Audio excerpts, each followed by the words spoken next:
नमस्कार, उत्तराखंड का खास बुलेटिन देख रहे हैं आप सब और मैं हूं आपके साथ पल्लवी जम्वाल। तो चलिए शुरुआत करते हैं आज के उत्तराखंड के खास बुलेटिन की। मौसम विभाग ने उत्तराखंड के कुछ क्षेत्रों में बारिश व बर्फबारी की आशंका जताई है।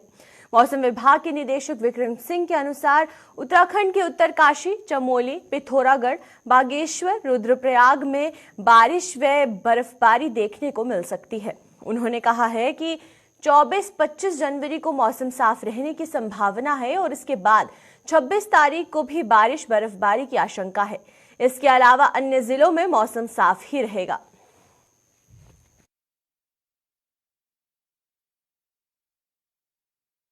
देखिए, आज आपकी 23 तारीख हो गई है और उत्तराखंड के लिए अगर मौसम की बात करते हैं तो अभी तक जो रेन या स्नोफॉल एक्टिविटी कोई हमको मिली नहीं है। करीब करीब जो पूरा जनवरी निकलने वाला है, अभी लास्ट वीक हमारा बचा है। तो इसमें देखें, जो अभी 3 से 4 दिन या 5 दिन की बात करें तो 23 तारीख आज है। तो आज छुटपुट एक्टिविटी जो हमारे हाई रिचेज अंदर के डिस्ट्रिक्ट की, उत्तरकाशी, चमोली, पिथौरागढ़ या रुद्रप्रयाग, बागेश्वर की बात करें तो थोड़े बहुत डेवलपमेंट वहां लग रहे आज होंगे और हल्की या बहुत हल्की जो बारिश बर्फबारी वो रहेगी। कल फिर साफ है, परसों भी साफ है। 26 में फिर से दिख रहा है कि थोड़ी एक्टिविटी 26 में भी हाई रिचेज में होगी। लेकिन और जगह की बात करें और डिस्ट्रिक्ट की बात करें या जो डिस्ट्रिक्ट मैंने बोले उनके भी जो है जो लोअर हाइट्स की एरियाज है तो उसमें तो एक्टिविटी नहीं वो दिख रही है। और डिस्ट्रिक्ट में तो खैर साफ ही रहने वाला है अगले 5 दिन अगर बात करें तो इस तरह की सिचुएशन बनी हुई है। तो कोई सिग्निफिकेंट एक्टिविटी रेन या स्नोफॉल की मैं बोलूंगा कि नहीं है, छुटपुटी है जो मैंने बोला 23 और 26 में। इसके अलावा तापमान की अगर बात करें तो इस समय जो तापमान है पहाड़ी क्षेत्रों की बात करें तो वहां पे तो करीब वो सामान्य के आसपास चल रहे हैं, चाहे वो न्यूनतम है या अधिकतम है। और सुबह के टाइम वहां पाला वगैरह भी जो है पहाड़ों में वो मिल रहा है, जो करीब 2500 या 2200-2000 मीटर के आसपास के क्षेत्र है उससे ऊपर में पाले की भी जो है चीजें वो देखने को मिल रही है, पाला पड़ रहा है। इसके अलावा मैदानी क्षेत्रों में आते हैं तो यहाँ जो हमारे खासकर हरिद्वार और उधम सिंह नगर डिस्ट्रिक्ट है तो वहाँ जो कोहरा है वो कंटिन्यूस ही चल ही रहा है। अभी करीब 25 दिन के आसपास भी उसको लिए हो गए हैं। तो इसमें देख रहे हैं कि दिन में शीत दिवस वाली स्थिति थी वो बनी हुई थी, काफी समय रही है वो। लेकिन आज जो टेम्परेचर्स मिले हैं तो उसमें शीत दिवस के साथ साथ जो है कोल्ड वेव जो है, जो शीत लहर जो है वो भी देखने को मिल रही है कि खासकर जो आपके उधम सिंह नगर डिस्ट्रिक्ट है तो वहाँ जो तापमान है 4 डिग्री से कम है कुछ स्टेशन पे, और जो डिपार्चर है वो भी 5-6 डिग्री तक का हो गया है नॉर्मल से। तो कहीं ना कहीं वहाँ शीत लहर भी हो रही है और शीत दिवस तो बना हुआ ही है, बल्कि सीवियर कोल्ड डे भी वो दिख रहा है कि आपका जो हरिद्वार और उधम सिंह नगर डिस्ट्रिक्ट है तो उनमें 7 से 8 डिग्री तक भी जो है सामान्य से जो अधिकतम तापमान है वो नीचे है। तो उसकी वजह से शीत दिवस और शीत लहर दोनों ही स्थितियां अभी बनी हुई है। तो उसके 1 से 2 दिन मैं बोलूंगा कि वो मिलेंगे और भी जो है। हालांकि जो कोहरा है कल परसों में थोड़ा वहां पे कम होना चाहिए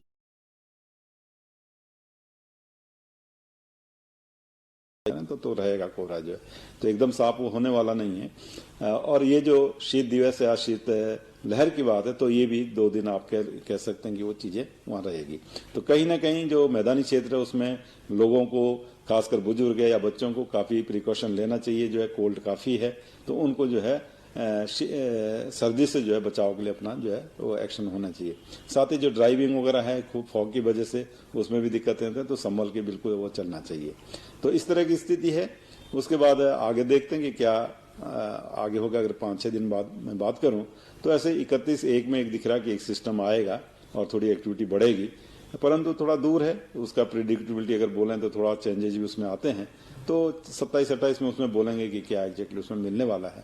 पर अभी 4 से 5 या 6 दिन की बात करें तो ड्राई एक्टिविटी वो रहने वाली मेनली। 22 जनवरी को प्राण प्रतिष्ठा के दिन कांग्रेस के पूर्व राष्ट्रीय अध्यक्ष राहुल गांधी को असम में मंदिर जाने से रोकने पर कांग्रेस में भारी आक्रोश देखने को मिला। इस मामले पर उत्तराखंड कांग्रेस के प्रदेश अध्यक्ष करण मेहरा ने भाजपा पर निशाना साधते हुए कहा कि देश में गांधी के हत्यारों और लोकतंत्र के हत्यारों का शासन है। अब भाजपा और आरएसएस तय करेगा कि किसे मंदिर जाना है और किसे नहीं। वहीं करण मेहरा ने इस बयान पर पलटवार करते हुए भाजपा प्रदेश प्रवक्ता हनी पाठक ने कांग्रेस पर कई सवाल दागे और वहीं पर पालघर की घटना के साथ कांग्रेस की सरकार के समय घटी कई घटनाएं गिनाई। हनी पाठक ने कहा कि कांग्रेस से बड़ा हत्यारा कोई नहीं है। साजिश है। आपने बड़ा अच्छा प्रश्न पूछा, क्योंकि राहुल गांधी जी और कांग्रेस ने आज उस मंदिर में दर्शन के लिए परमिशन मांगी थी और परमिशन मिली थी। उसके बावजूद राहुल गांधी को बेइज्जत किया गया, उनके काफिले पे हमला किया गया और उनको मंदिर जाने से रोका जा रहा है, जो अपने आप में दुर्भाग्यपूर्ण है। क्योंकि आज इस देश में गांधी के हत्यारों का शासन है, इस देश में लोकतंत्र के हत्यारों का शासन है, जिन्होंने 10 साल में 9 से ज्यादा जनता की चुनी हुई सरकारें गिराई है। उनसे यही उम्मीद की जा सकती है। अब मुझे लगता है इस देश में कौन मंदिर जाएगा, कौन मंदिर नहीं जाएगा, इस बात का निर्णय अब बीजेपी करेगी, जो बहुत ही दुखद होगा और देश के लिए दुर्भाग्यपूर्ण भी। देखिए, ऐसा है, करण महाराज जी का मुझे लगता है कि थोड़ा सा उन्हें क्या बोलना है क्या नहीं बोलना है उनको पता नहीं रह गया। ये जो गांधी के हत्यारे वाले शब्द कह रहे हैं, तो मैं उनको ये बताना चाहूंगी कि जब इमरजेंसी लागू करी गई थी तो कौन था हत्यारा? जब सांसद भवन के पास साधु संतों पर गोलियां चलाई गई थी तो कौन था हत्यारा? पाल घर में जब साधुओं की निर्मम हत्या करी गई तो कौन था हत्यारा? तो हत्यारा शब्द आपकी पार्टी में आना चाहिए, उसको आप यूज किया करिए, क्योंकि आपसे बड़ा हत्यारा मुझे नहीं लगता कि आज तक कोई पैदा हुआ होगा। और दूसरी बात मैं इन्हें कहना चाहूंगी, वो मंदिर समिति का निर्णय है। बेटर रहेगा मंदिर समिति वालों से बात किया जाए कि क्यों उनको मंदिर के अंदर प्रवेश नहीं करने दिया गया, या क्या कारण था कि क्या कारणवश प्रवेश नहीं करने दिया गया। शायद मंदिर समिति वाले ये सोचते हो भूत पिशाच निकट नहीं आवे, महावीर जब नाम सुनावे। तो ये मंदिर समिति के ऊपर छोड़ने वाला फैसला है। मंदिर समिति से पूछे और अपनी बुद्धि को सही दिशा में लेकर। अब तो राम लला भी विराजमान हो गए, अभी भी अगर उन्हें सद्बुद्धि नहीं आती है तो फिर कोई भी काल हो, कोई भी खंड हो, मुझे नहीं लगता कांग्रेसियों को कभी भी सद्बुद्धि आएगी।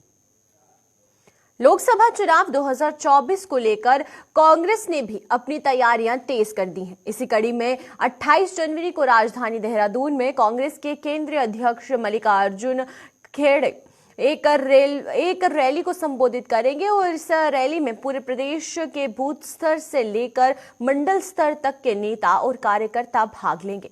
देहरादून में होने वाली इस रैली में प्रदेश के सभी कांग्रेस के दिग्गज नेता मौजूद रहेंगे। इस रैली को लेकर भी यहां पर कांग्रेस के प्रदेश अध्यक्ष करण महरा ने कहा है कि हमारे केंद्रीय अध्यक्ष एक बहुत बड़ा राजनीतिक अनुभव है और इसलिए उन्होंने निर्देश दिए हैं कि रैली में बूथ स्तर तक के कार्यकर्ताओं को शामिल किया जाएगा ताकि वह उन्हें निर्देश दे सके। साथ ही प्रदेश अध्यक्ष ने यह भी कहा कि उसी दिन कांग्रेस रैली के माध्यम से एक बड़ा मैसेज भी दिया जाएगा। दल का अध्यक्ष आ रहा है तो राजनीतिक बातें ही होंगी, और क्योंकि वो खुद एक ब्लॉक के अध्यक्ष रहे हैं और वहाँ से यहाँ तक पहुँचे तो उनका लंबा अनुभव है। कार्यकर्ताओं को किस तरीके की दिक्कतों का सामना करना पड़ता है, किस तरीके के चैलेंजेस फेस करने पड़ते हैं, वो सारी चीज़ें जानते हैं। और इसीलिए उन्होंने चाहा है कि मुझे हर बूथ से लोग चाहिए और हमारा ब्लॉक लेवल का, मंडलम लेवल का और हमारे डीसीसी लेवल के सारे कार्यकर्ता वहाँ चाहिए ताकि उनको मैं दिशा निर्देश दे सकूं। और हमारे लिए काफ़ी उत्साह वाली बात है कि हमारे राष्ट्रीय अध्यक्ष आ रहे हैं और निश्चित ही हम चाहेंगे कोई राजनीतिक बड़ा संदेश वो हम लोगों को देके जाए जिसमें हम लोग आगे चलें।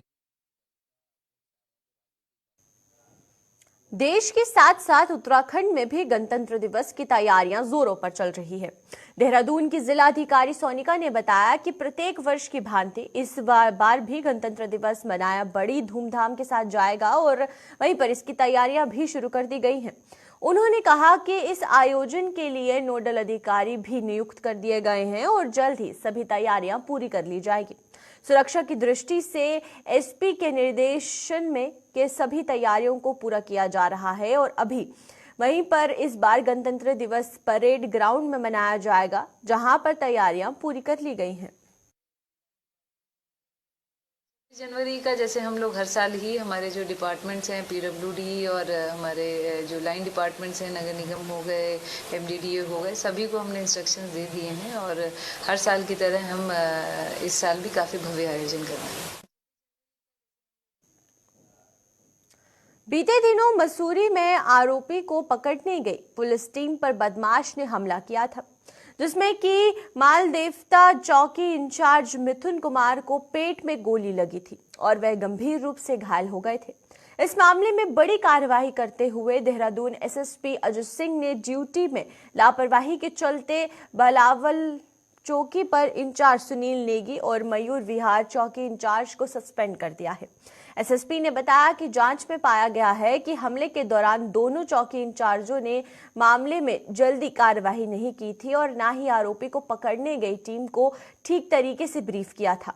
उन्होंने कहा कि पुलिस टीम को पता था कि आरोपी अपने पिता की हत्या के साथ ही अपनी पत्नी के सर पर भी गोली मारकर यहां छिपा है, जिसके बावजूद पुलिस अलर्ट नहीं रही और साथ ही यहां पर एक्स्ट्रा प्रिकॉशन भी पुलिस टीम ने नहीं लिए थे। लापरवाही का स्तर इसलिए मानते हैं कि जिस तरह से हमारे कर्मी को इंजरी हुई है, एकदम प्राणघातक हमला किया गया। अगर पहले से इन्फॉर्मेशन ना होती तो एक हो सकता है कि घटना को मानते, लेकिन चूंकि इन्फॉर्मेशन थी इसमें कि जिस तरह से अपनी बीवी को अभियुक्त द्वारा गोली मारी गई है, तो कहीं ना कहीं उसका वेपन की जानकारी थी कि उसका वेपन हो सकता है। साथ ही साथ जो हमें इनपुट सोनीपत से मिले थे कि उनके फादर भी गायब है, संदिग्ध परिस्थितियों में केस रजिस्टर्ड है, तो ऐसा लग रहा था कि कहीं ना कहीं शातिर व्यक्ति हो सकता है और वेपन है, तो कोई भी घटना आदमी ऐसी कारित कर सकता है। चूंकि सारी जानकारी होने के बाद, ब्रीफिंग करने के बाद भी और वहां जाने के बाद लोकल पुलिस को अगर और सपोर्ट लेकर कुछ कॉर्डन ऑफ करते, कुछ और प्रिवेंशन करते, तो इस तरह की घटना शायद ना होती। लेकिन जिन परिस्थितियों में हुई है उसको देखते हुए भविष्य में भी सभी को निर्देश जारी किए गए। साथ ही साथ लापरवाही ये देखती है कि जब आपको पता है कि सामने जो अभियुक्त है उसके पास वेपन हो सकता है, वो कोई हमला कर सकता है, तो एक्स्ट्रा प्रिकॉशन की जरूरत रखनी चाहिए थी और जो नहीं रखा गया। और साथ ही साथ जो जवाबी कार्रवाई होती है पुलिस की, अगर कोई घटना हुई है तो उसमें रिएक्शन टाइम जो पुलिस का था वो भी काफी स्लो पाया गया। इन सभी चीजों का परीक्षण करने के बाद ही इसमें 2 लोग को दंडित किया गया। कोतवाली विकासनगर के कुल्हाल चौकी क्षेत्र के ग्राम कुंजा ग्रांट में 22 जनवरी को श्री राम के झंडे का अपमान करने का मामला सामने आया है। हिंदू समुदाय की तहरीर के आधार पर पुलिस ने मुकदमा दर्ज कर 3 युवकों को गिरफ्तार कर दिया है। ये 3 युवक ग्राम कुंजा ग्रांट के रहने वाले हैं।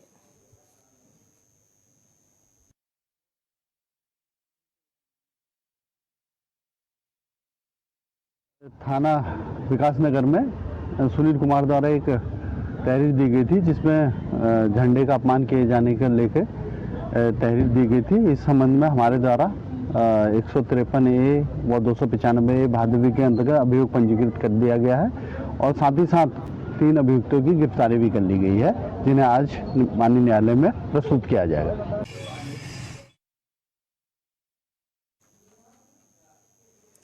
पिछले दिनों राजधानी देहरादून के रायपुर एवं राजपुर क्षेत्र में गुलदार ने एक 12 साल के किशोर पर हमला किया था।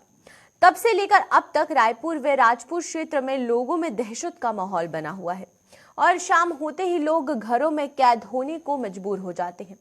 इस मामले को लेकर पुलिस क्षेत्र अधिकारी रायपुर अभिनय चौधरी ने बताया है कि गुलदार के हमलों को लेकर पुलिस जनता को भी जागरूक कर रही है।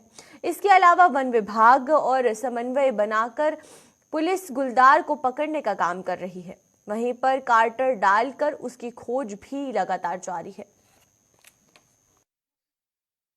गुलदार वाले केस में भी हम लोग जनता को भी जागरूक कर रहे हैं। बाकी पुलिस, बाकी जितने भी लाइन डिपार्टमेंट है, जैसे फॉरेस्ट हो गया, प्रशासन हो गया, सबके साथ मिलके हम जागरूकता भी कर रहे हैं और उसमें कार्डन डाल के भी हम लोग उसकी खोज कर रहे हैं कि जितना नुकसान हुआ वो ठीक है और उस गुलदार के भी पकड़ा जाए और आने वाले टाइम में कोई पब्लिक के साथ भी कोई किसी तरह का नुकसान ना। विकासनगर के तिलक भवन में पूर्व कैबिनेट मंत्री प्रसाद मैथानी के द्वारा कांग्रेस कार्यकर्ताओं के साथ बैठक की गई। बैठक में कांग्रेस के पूर्व प्रदेश अध्यक्ष प्रीतम सिंह भी मौजूद थे। बैठक में लोकसभा चुनाव की तैयारियों को लेकर चर्चा की गई। इस अवसर पर पूर्व मंत्री प्रसाद मैथानी ने भाजपा पर निशाना साधते हुए कहा कि अयोध्या में राम मंदिर प्राण प्रतिष्ठा के अवसर पर असम में कांग्रेस के सांसद राहुल गांधी को मंदिर में जाने नहीं दिया गया था और उन्होंने कहा कि कांग्रेस पार्टी सभी को साथ लेकर चलती है। वहीं पर प्रीतम सिंह ने भी टिहरी लोकसभा सीट से चुनाव नहीं लड़ने की बात कही है। लोकसभा का चुनाव अपने सुनिश्चित समय पर होगा और कांग्रेस लोकसभा चुनाव को लेकर के पूरी तरीके से तैयार है। जो भी प्रत्याशी होगा हम सब लोग उसको जिताने का काम करेंगे। टिहरी लोकसभा से आपका नाम चर्चाओं में, मैं तो कई बार कह चुका हूँ कि मैं लोकसभा का चुनाव नहीं लड़ रहा हूँ, लेकिन फिर भी बार बार आप प्रेरित कर यही प्रश्न पूछते हैं। बहुत सारे लोग हैं जो चुनाव लड़ने के इच्छुक हैं, जिसको भी पार्टी उनमें से टिकट देगी हम पूरी ताकत के साथ उसे लड़ाने का काम करेंगे। देखिए, कांग्रेस कभी बाण नहीं चलाती।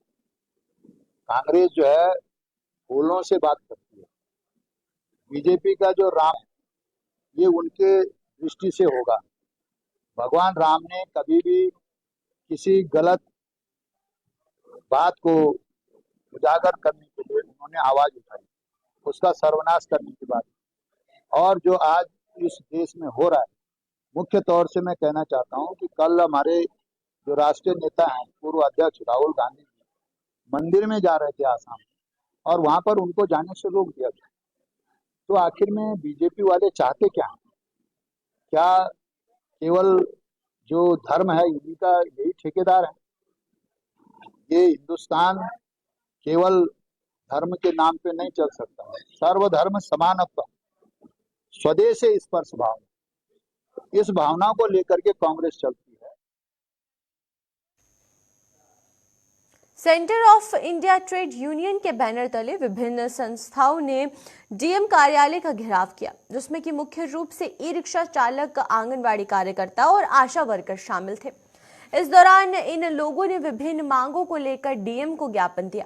इस दौरान मजदूर और आम जनता की मांगों पर मोदी सरकार के नाम हस्ताक्षर अभियान चलाया गया।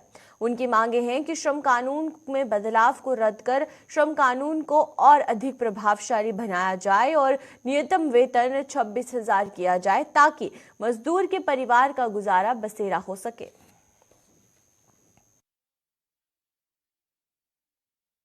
और मैं ये देख रही हूँ, और मैं हमारी जितनी भी बहनें हैं जो हमारा विभाग है, ये गरीब तबके की महिलाओं को ही जो है इस विभाग में लगाता है कि परित्यक्ता है, तलाकशुदा है, विधवा है, इन लोगों को।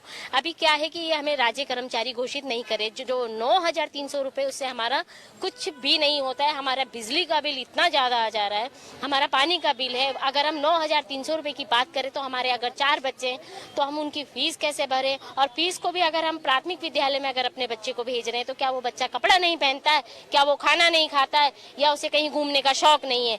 तो मैं इस आपके माध्यम से अपने जो हमारे उत्तराखंड राज्य की मंत्री जी हैं, मैं उनसे ये कहूंगी कि आप एक महिला हो के जो महिला का शोषण कर रही हैं, वो एक बहुत शर्म की बात है। हम लोग जो हैं इतना निरंतर प्रयासरत रहते हैं। जैसे कि हमें पोषण ट्रैकर ऐप में हमारी लोकेशन को ऑन करके कार्य करने के लिए कहा जा रहा है। मैं माननीय मंत्री जी से कहती हूँ, एक आंगनवाड़ी जो पढ़ी लिखी है उसी में ही मुख्य सेविकाएं जो हैं उनसे काम ले रही हैं और अपने आप वो घर में पानी भर के पी रही हैं, क्योंकि उनको खांसी जुकाम सर्दी लगी है। तो हमने आज आशाओं को लेके ज्ञापन सौंपा है अपने यूनियन के साथ में मिलकर संयुक्त में। तो उसमें यही सब मांगे हैं जो मोदी जी ने नियम बना रखे हैं हर चीज के लिए। बिजली का हुआ, उसमें जैसे आशाओं की समस्या ये होती है कि उनको जो भी काम दिया जाता है, जो भी ग्राउंड फ्लोर में काम होता है, वो सारा हमारी आशाओं के ऊपर आ जाता है। तो उसके लिए ये है कि कुछ आशाओं की अपने घर की परेशानी भी होती है, कुछ आशाएं उन्हीं सारा ऑनलाइन काम दे दिया उन्होंने, हर एक आशा उसको नहीं कर पा रही। उसमें ये दिक्कतें आ रही हैं कि ऑनलाइन वो ना तो हमें ट्रेनिंग देते हैं करने की, ना समझाते हैं, और ना ही हम लोग को ये बताते हैं कि किस तरह से हुआ। जब एक बार हम कैसे कर देते हैं तो दूसरी बार बोलते हैं ऐसे नहीं होना था या ऐसे होना था। तो उसमें मतलब एक तो जागरूकता ठीक से वो नहीं हो रही है, हमारे लोगों तक नहीं पहुंच पा रही है सरकार की। और दूसरा ये है कि जैसे जो भी आशा आंगनबाड़ी हैं, भोजन माताएं हैं, जो भी उनका वो होता है, कोई भी पैसा आने से पहले हमें बिना लड़े हमारा पैसा नहीं मिलता। क्योंकि हमारी कुछ समस्याएं हैं। हम क्या कहते हैं, ई रिक्शा जो हम लेते हैं, हमारी मेन समस्या तो और भी आंगनवाड़ी भोजन माता की, पर हम तो ई रिक्शा की, क्योंकि जब हम आप ये देखा कि जगह जगह पे ई रिक्शा के शोरूम खुल गए हैं। जब कोई गरीब आदमी ई रिक्शा लेने जाता है तो उसको बड़े लुभावने वादे दिए जाते हैं कि आप ई रिक्शा लीजिए, तुरंत उसका फाइनेंस भी करते हैं, सब करते हैं, और बाकायदा हम आरटीओ में लेके जाते हैं। आरटीओ वाले भी सारी इसकी फॉर्मेलिटी करके हमारे सारा टैक्स ले लेते हैं। उसके बाद जब हम लेके उसको रोड पे निकलते हैं तो हमारा तुरंत पुलिस पकड़ लेती है, और पकड़ने के बाद बोलती है कि आप नेशनल हाईवे पे नहीं चल सकते। तो हमने आरटीओ साहब को कई बार बोला कि जब हम आपके यहाँ रजिस्ट्रेशन कराने आते हैं तो आप हमें उसी टाइम समझाइए कि आपको ये रूट दिया जा रहा है, जैसे विक्रो में के रूट है, बसों के रूट है, सबके रूट है, आप हमें समझा दीजिए। उस टाइम तो आप ये कहते हैं कि आपकी बैटरी जहां तक चलेगी उत्तराखंड में आप वहां तक जाइए, आपको पूरे उत्तराखंड में जाने की परमिशन है। और जैसे हम लेके चलते हैं तो हमारी गाड़ी को पकड़ ले जाता है। उसके बाद ये स्थिति है कि हम वहां पे किस्तें कैसे दें, और फाइनेंसर जो है वो पे किस्तें लेगा। तो हम बड़े परेशान है कि हमारे को ये कि हमें एक गाइडलाइंस तय कर दिया जाए कि ई रिक्शा आप यहाँ पे चलाएंगे जब जिस टाइम तो आदमी की इच्छा कि वो रिक्शा ले या ना ले।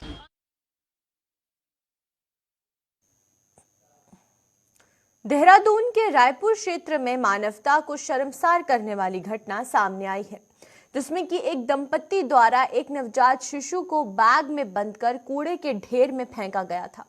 पुलिस बैग से नवजात शिशु को बरामद कर उसे इलाज के लिए तुरंत सरकारी अस्पताल में पहुंचाया, जहां पर उसका इलाज चल रहा है। पुलिस ने मामला दर्ज कर जांच को शुरू कर दिया है और जांच में पुलिस को पता चला है कि कुछ दिन पहले एक सरकारी अस्पताल में ऐसे बच्चे का जन्म हुआ था और पुलिस बच्चे को कूड़े में फेंकने वाले दंपत्ति के विरुद्ध मुकदमा दर्ज कर चुकी है।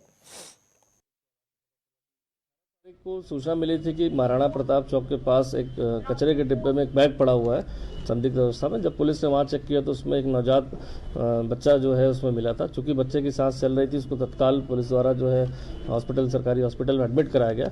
जब पूरी जानकारी की गई तो बच्चा किसी बीमारी से ग्रसित पाया गया था, जिसके कारण उसका पूरा डेवलपमेंट शरीर का नहीं हुआ था। लेकिन चूंकि उसको जब इलाज किया गया तो डॉक्टर्स द्वारा बताया गया कि कुछ दिन पूर्व ही वहाँ पर एक डिलीवरी हुई थी, जिसमें ऐसे ही बच्चे को जो है प्रॉब्लम थी। तो इसके आधार पर जब पूरी जांच की गई तो उसके आधार पर पता चला कि एक फैमिली है, दंपत्ति, जिनके द्वारा अभी कुछ दिन पहले यहाँ पर एक डिलीवरी हुई थी और बच्चा उनको ऐसा हुआ था। उसके आधार पर पुलिस ने जांच उपरांत मुकदमा दर्ज कर लिया गया। अब किन परिस्थितियों में और क्यों वहाँ पर ऐसे छोड़ा गया था, इस संबंध में इन्वेस्टिगेशन में सभी तथ्यों को सम्मिलित किया जाए। तो चलिए अब तक के उत्तराखंड के खास बुलेटिन में फिलहाल इतना ही। आप मुझे दीजिए इजाजत। नमस्कार।